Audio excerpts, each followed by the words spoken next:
Vittorio argues that the deaths, the killings, the abuses, the mistreatments, the suicides are the extreme consequences of a broken system that has found a way to regulate the mobility of goods and services, but not the mobility of the people. Certainly this view that we need to be looking at the whole issue of people moving more at a global level, I think really is important.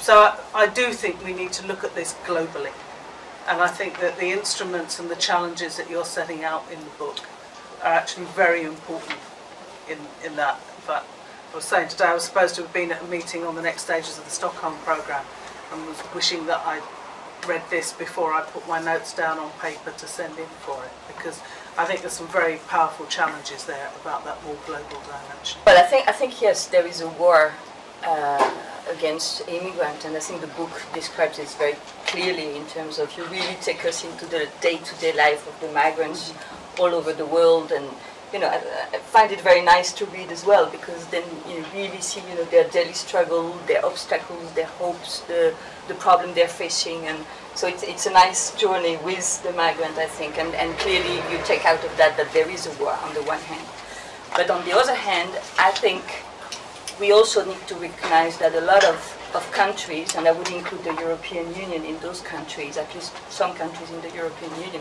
are dependent on those migrants for their economy. Certain sector of our economies, depend entirely on migrants.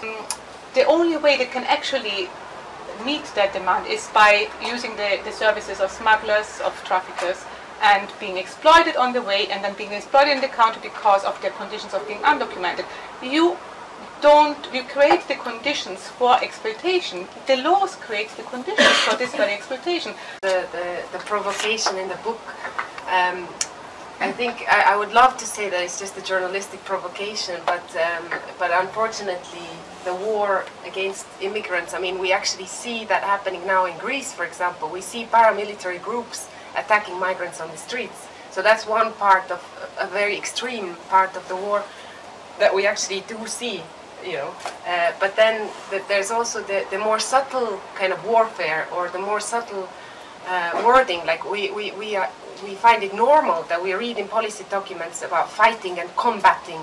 But and I find it really a great book, because it's written from a journalistic perspective, but obviously from a journalist that's very an expert in this issue and extremely knowledgeable about it. I try to compare the different stories in different parts of the world. In each of these contexts, there is a kind of convergence toward the same system, the same approach, which is a rather repressive approach.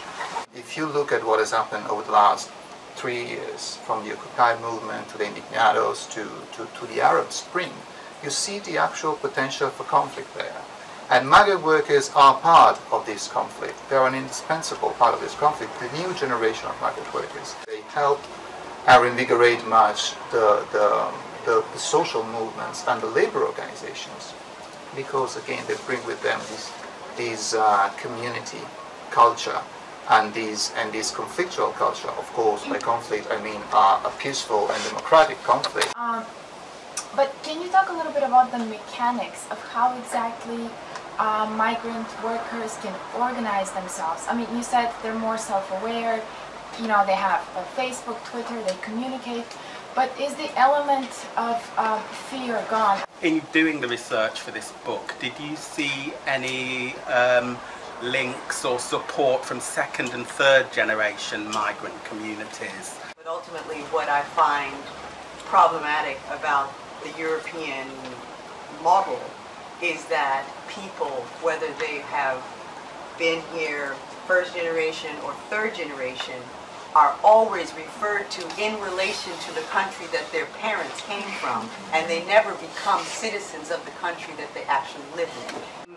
At the moment, we seem to be in an environment where the public and political discourse around migration is ever more divisive.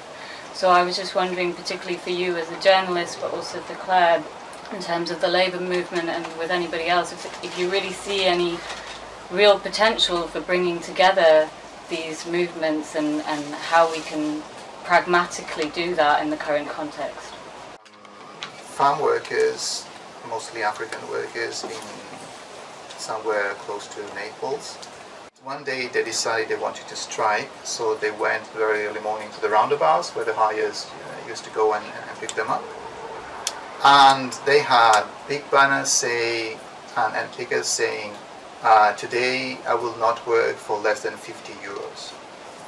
The very same slogan was taken after a few months by a group of striking young precarious journalists in Italy, and they said, today I will not write for less than 50 euros because journalists are paid even less in Italy. You were the leader, weren't you? Okay.